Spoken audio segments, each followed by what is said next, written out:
adalah gembalaku, takkan kekurangan aku. Ia membaringkan aku di padang berumput hijau. Saudara-saudara yang terkasih di dalam Kristus, selamat pagi.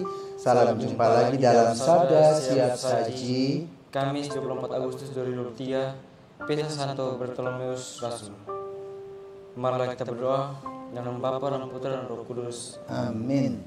Oh para Rasul mulia, Duta Raja yang kuasa, didikan guru utama yang mengatasi segala. Di Yerusalem surgawi, penuh cahaya ilahi, klaim menjadi dasar bagi gereja yang benar. Kami merayakan pestamu, kami mengenangkan jasamu, sambil mengucap syukur atas pengorbanan luhur. Terpuja Yesus Kristus yang sudah mengutus Rasul dipilih Bapa, dipenuhi dengan Roh-Nya. Amin. Tuhan, penyelamat manusia, teguhkanlah iman dalam diri kami. Dengan iman itu, Rasul Bartolomeus sudah terpaut pada Kristus dengan hati tulus ikhlas. Semoga berkat doanya, gerejamu menjadi tanda dan saluran keselamatan untuk segala bangsa. Demi Yesus Kristus Putramu dan pengantara kami yang hidup dan berkuasa bersama Bapa dalam persatuan Roh Kudus sepanjang segala masa.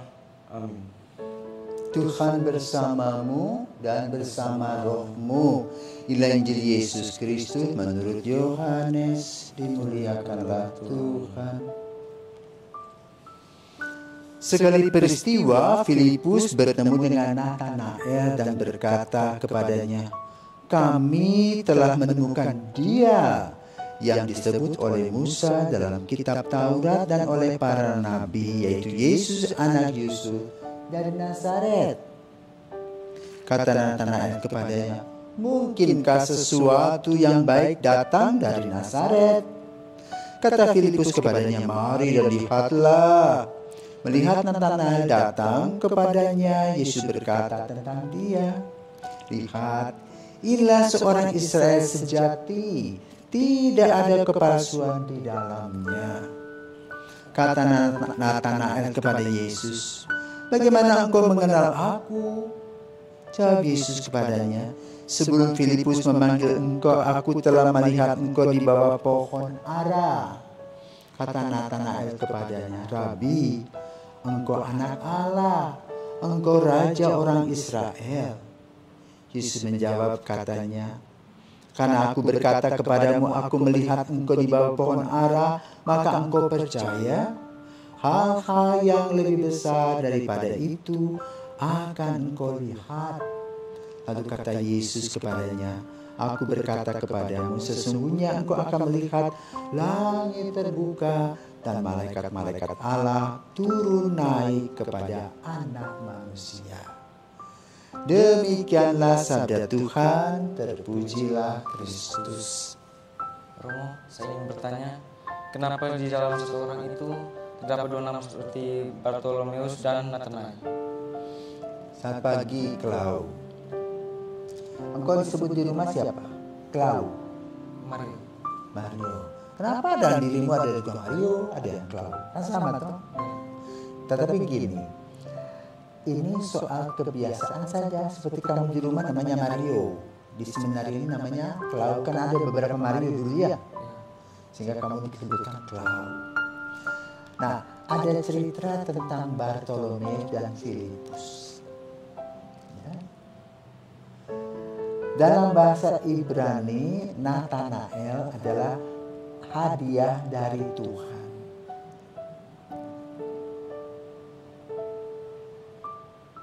Dan yang kedua, Bartolomeus. Itu ada bau-bau Latin. Ya.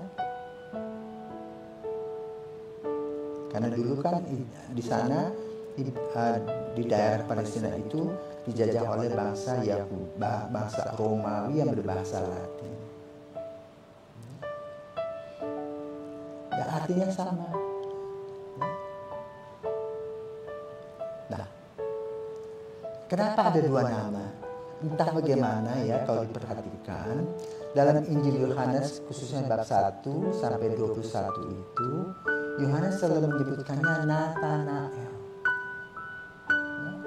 Orang dari Kana. Orang yang Kana itu adalah tempat di mana Yesus membuat apa? Mujizat anggur, ya.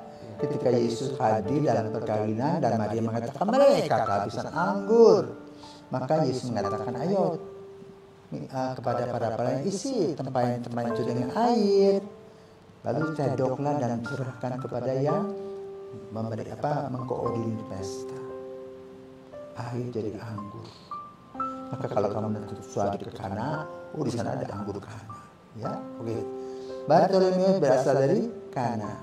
Yang tadi Yohanes menyebutnya sebagai Natanael, ya, dalam Injil Yohanes. Tetapi ketika Injil lain sinoptik yaitu Matius, Markus, Lukas menyebutkannya sebagai Bartolomeus. Nah, Bartolomeus itu dekat dengan Filipus. Ada terjadi suatu dialog yang kita dengar dari Injil pada hari ini. Dia bilang, Barto, menurut versi sinoptik, Natanael, menurut menurut Yohanes. Aku sudah bertemu dengan dia yang menurut buku Musa, ya, dan nabi-nabi. Itulah orangnya, anak manusia. Allah, apa yang mau dibanggakan dari Nazaret? Orang kampung, kan begitu. Tapi Filipus masa bodoh, dia bawa terus. Akhirnya, dan itu hanya ada dalam Injil Yohanes. Akhirnya Filipus membawa Natanael kepada Yesus. Lalu Yesus bilang, hebat kamu. Ini orang polos apa adanya. Tidak pakai tedeng aling-aling. Ya, karena itu namanya hadiah dari Tuhan, namamu itu.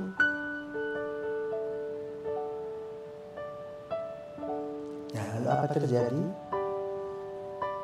Dia bingung. Kok tahu katanya. Lalu Yesus mengatakan, sebelum engkau bertemu Filipus di bawah pohon ara, aku sudah melihat engkau. Maka lalu dia berkata, engkau anak manusia, engkau anak Allah. Jadi yang lain-lain ya, para murid tidak pernah berkata seperti itu. Ketika Yesus mengajak Pak Petrus, ya, Andreas, dan murid-murid lain, ikutilah aku, mereka tidak komentar seperti yang tadi itu. Engkau anak Allah, ya, seperti itu. Kau raja orang Yahudi. Ini kehebatannya Natanael. Ya. Itu hadir dari Tuhan. Omongan-omongan itu berasal dari Tuhan, menerangkan tentang kedudukan Yesus, siapakah dia sebenarnya. Nah, lalu Barto atau Filip, ada Natanael ini bukan seperti Yohanes, Yakobus, Petrus yang selalu pergi dengan Yesus kemana-mana, ya, ke tempat-tempat yang strategis. Biasa saja.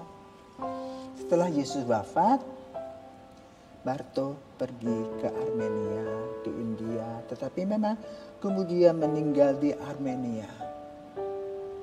Katanya ada yang dikuliti, ada yang disalibkan, ada yang penggal kepalanya, tidak jelas. Tetapi bahwa di Armenia itu, gereja Armenia itu amat sangat salut dan hormat kepada yang namanya Bartolomeus alias Natanael.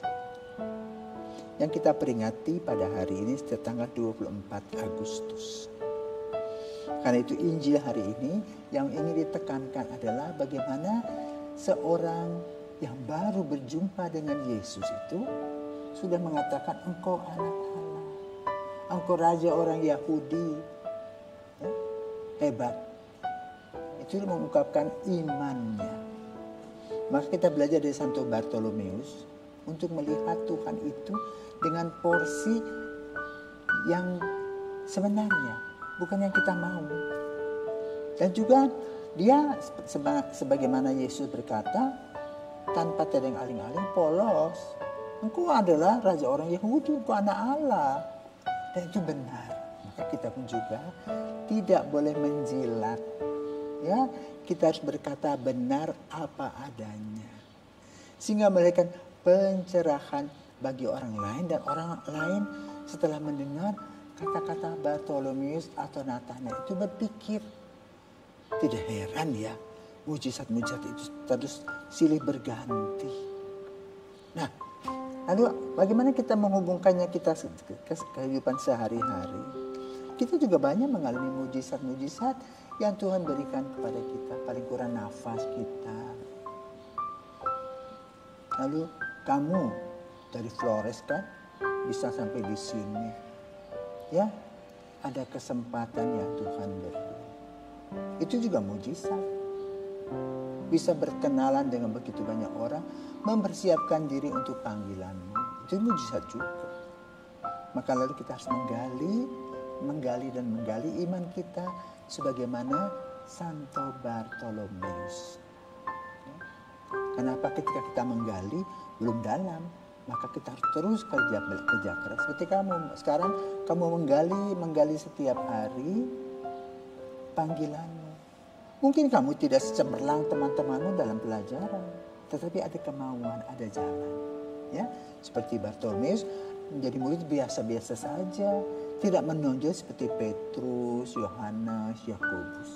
Ya, maka mari saudaraku terkasih, kita juga berjalan seperti biasa, seperti yang Tuhan berikan kepada kita dengan segala talenta yang kita miliki, dengan segala apa yang Tuhan berikan kepada kita, dan kita menerimanya dengan sukacita seperti Bartolomeus dan juga polos, tulus apa adanya, tidak pakai tedeng aling-aling seperti Santo Bartolomeus.